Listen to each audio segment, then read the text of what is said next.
The drone war is no longer just over Ukraine, it's coming to Europe. This isn't just a threat, it's a reality. Recently, Poland's foreign minister held up the wreckage of a downed Shahed-type drone, a stark warning that Russia's reach now extends deep beyond the front lines. This isn't just a piece of metal, it's a message. It signals a dangerous new phase where the conflict is spilling over into NATO territory. And if NATO doesn't respond with strength and unity, it risks losing the strategic high ground. In just the past few weeks, Poland has recorded multiple drone incursions along its eastern border. Some of these drones loitered for hours, others flew hundreds of kilometers deep into Polish airspace before being intercepted. These aren't always carrying bombs. Many are scouts, electronic jammers, or tools of psychological warfare designed to test defenses and sow anxiety. When Poland put that drone wreckage on display in Warsaw, it was a direct message, not just to Moscow, but to all of Europe. Your defenses are being tested and your rear areas are not as safe as you think. This escalation is what many analysts call Phase Zero, the quiet, undeclared war before the shooting starts. It's a gray zone where the rules are blurry. Attacks can be denied, responding is politically costly, and public opinion is just as important as military power. These drone incursions are a calculated provocation. They're designed to bait an overreaction, expose divisions within alliances, and punish any sign of weakness. To really understand what's at stake, we need to break this down into three key areas: the operational dynamics, the political risks, and the economic consequences. First, let's talk about the operational challenges. Drones today are cheap, they're versatile, and you can build a lot of them quickly. They are experts at finding and exploiting gaps in even the most advanced air defense systems, forcing defenders into a no-win situation. Do you fire your multi-million-dollar interceptor missiles at a $10,000 drone?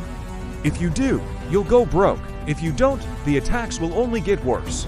The Shahed-type drones Russia is using can hover over a target, drop small explosives, jam critical signals, or simply force you to scramble expensive fighter jets and activate your entire air defense network. Poland's decision to publicly show the downed drone is a counter-tactic in itself. It's about transparency and attribution. It forces the conversation out of the shadows and onto Europe's main stage, making it impossible to ignore. Across the border, Belarus is increasingly being used as a launchpad. Drone corridors are likely being established through Belarusian airspace, making it legally and politically complicated to respond. So how do you fight back? Counter-drone technology is evolving fast.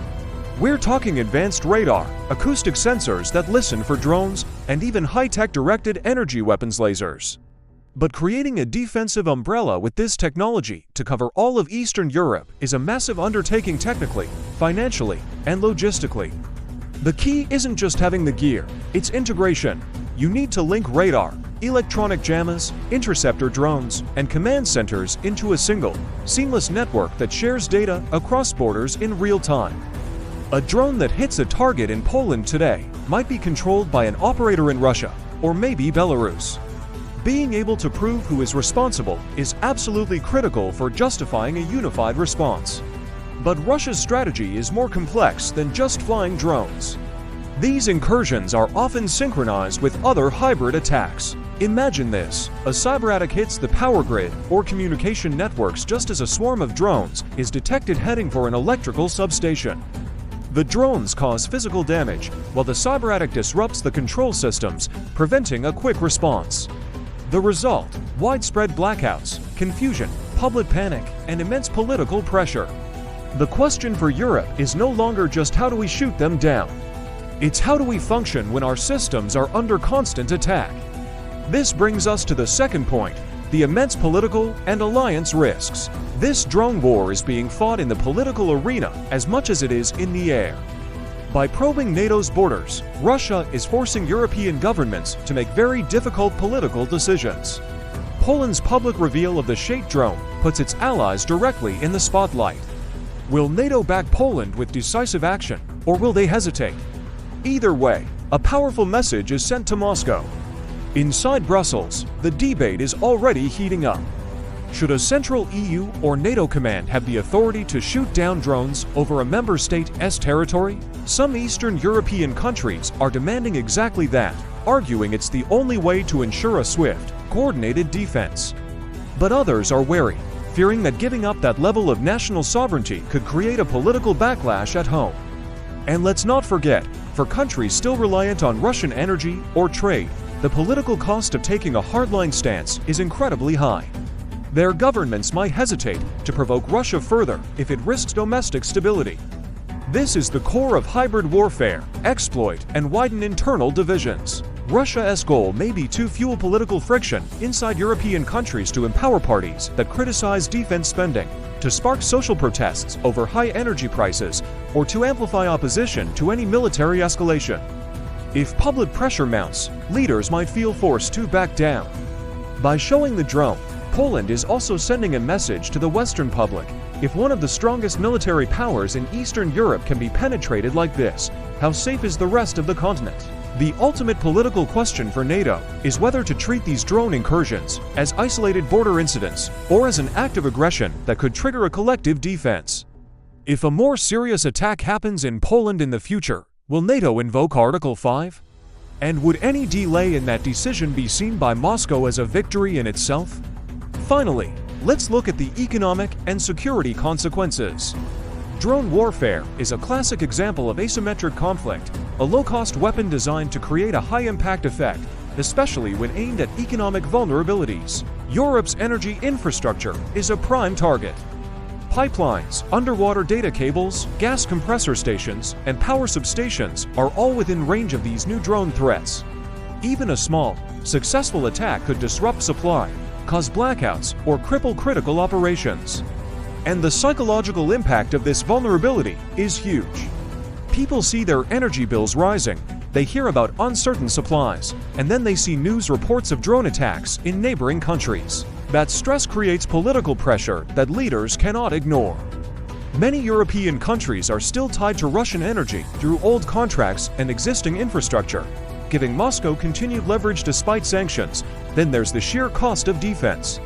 Maintaining a continent-wide drone interception grid with all the radar, electronic warfare systems, and trained personnel it requires is incredibly expensive. That money has to come from somewhere, potentially diverting funds from social programs, climate initiatives, or economic development. Furthermore, this constant threat could have a chilling effect on the economy. If the drone war leads to higher insurance premiums for businesses, slower supply chains, or investors becoming hesitant to put money into border regions, local economies could suffer. For indirect investment, particularly in crucial sectors like energy and infrastructure in Eastern Europe, could dry up. Looking ahead, Europe could be facing a perfect storm. Imagine a scenario where intense drone attacks on the energy grid coincide with a peak in winter energy demand. Critical systems could be pushed to their breaking point. We could see localized outages, supply shortages, price spikes, and public panic. This could force governments into drastic emergency measures like rationing or nationalizing energy companies' actions that could undermine long-term alliances and strategic goals. The down-shaped drone displayed in Warsaw is more than just a piece of war debris. It's a direct challenge. It's Russia staking a claim in Europe's skies, signaling that the drone conflict has evolved, and that Moscow believes it can project its power far beyond Ukraine. The critical question now is whether Europe and NATO will respond with clarity and unity, or with fragmentation and hesitation.